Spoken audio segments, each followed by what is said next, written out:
Welcome to the Do Zone, where entrepreneurs go to get things done. I'm your host, Josh Thomas. You can find me on all social media at JT Literally. Each week, I bring on experts from a variety of backgrounds to share their secrets on how to optimize performance so you can take massive action and crush your goals. The Do Zone is sponsored by Fast Track Funnels, the new way to bring in consistent daily sales for your business in 2025 without cold outreach or burning cash on ads.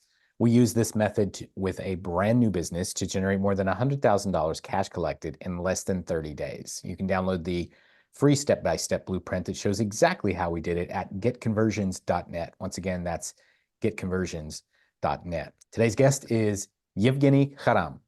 He is a renowned author, cybersecurity architect, advisor, and podcaster with over 25 years of experience collaborating with global consulting service companies. As a founder of his own cyber and media consulting services, Evgeniy provides deep industry knowledge to guide organizations through complex security landscapes. Evgeniy, welcome to the Do Zone. Tell us something you believe is the key to getting stuff done that most people wouldn't think of.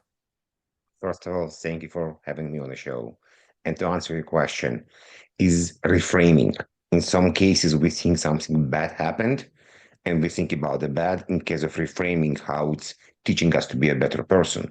We're looking on some of the ideas. Let's say fear. Is fear good? Or maybe it's an excitement. That's why we're scared, because we're actually excited to do something.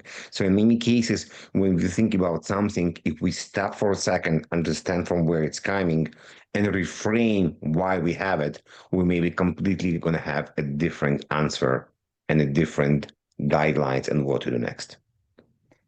I love the idea of reframing because it's something that's so simple to understand, but it's also so easy for us to miss or not even think of.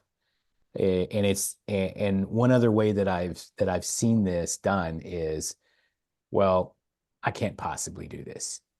And then reframing that into a question of, well, how could I possibly do this? And finding a way Yes. to make it possible instead of convincing yourself it's not possible. So one of my, I guess, favorite examples is talk about fear and excitement, because fear could be good, fear could be bad. And probably, as many people know, fear of public speaking is the one of the greatest fears we have after death. So basically, it's number one because we've put death aside.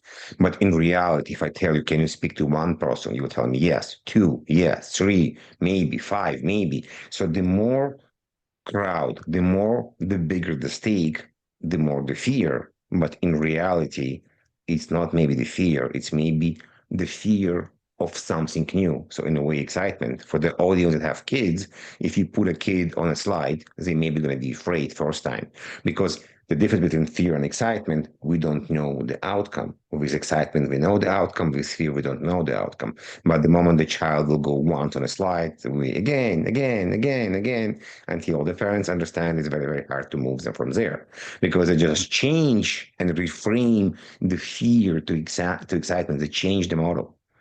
And this could be with public speaking, because you're actually not afraid. You can change the fear to, ooh, I just care so much about this because I never done this.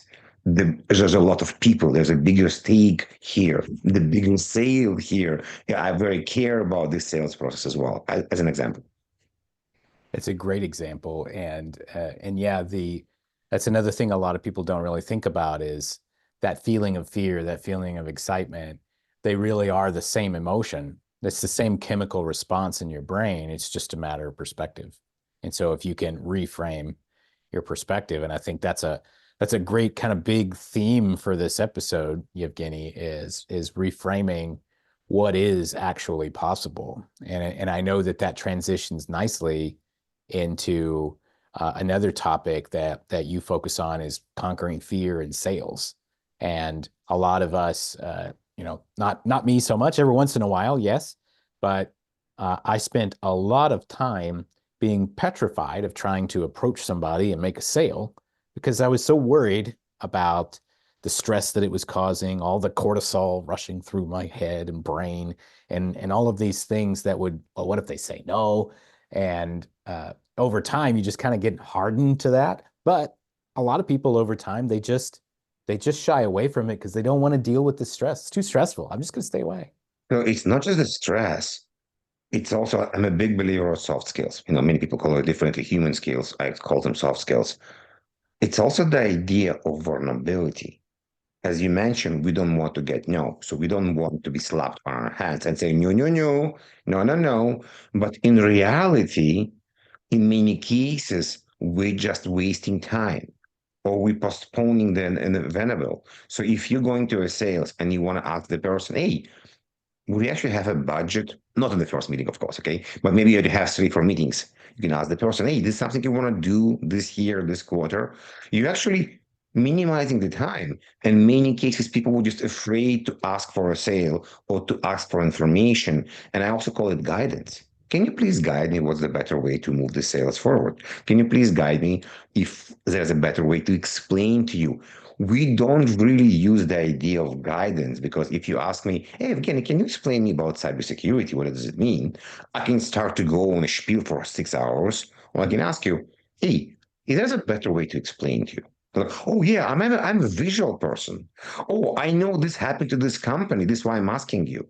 So I can ask for guidance, and it's not a show of immaturity. It's show of maturity because I want to talk to the language you understand, and I care about you because I already know the information.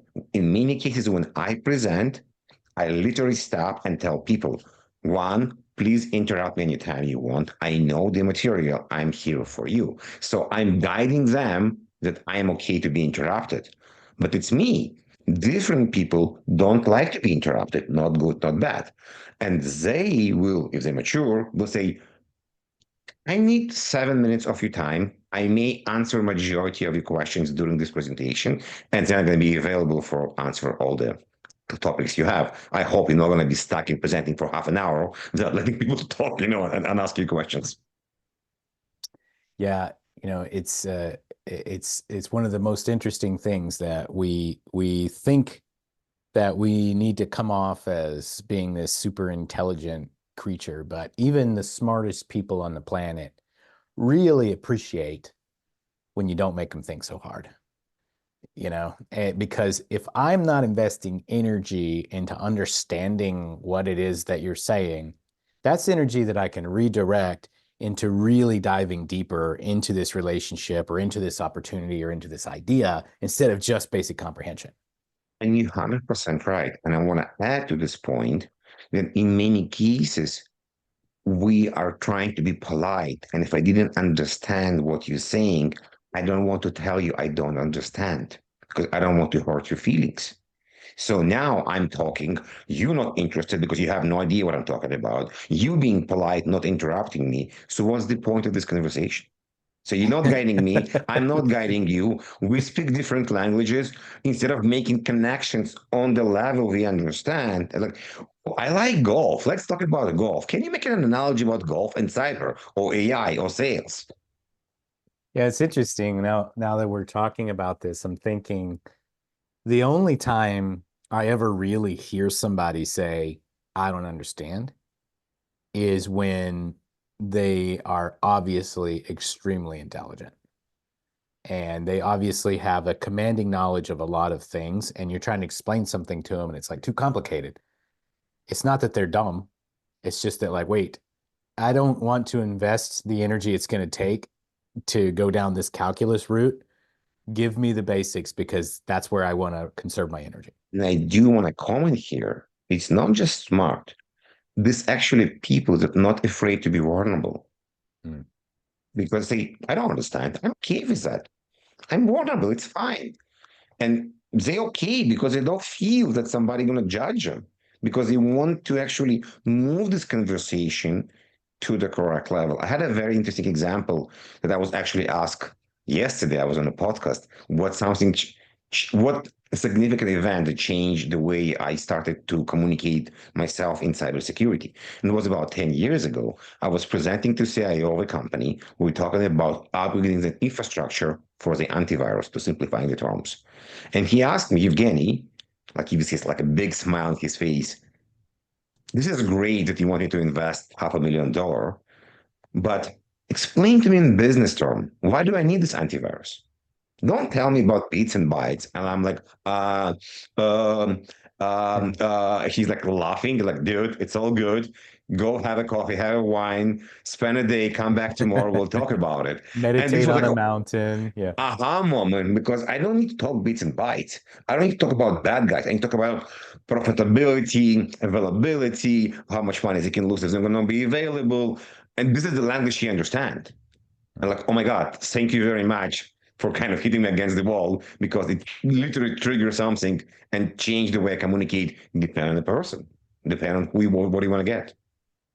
Yeah, well said, man. And so tell us a little bit about what you are doing now and who you help and how they can connect with you.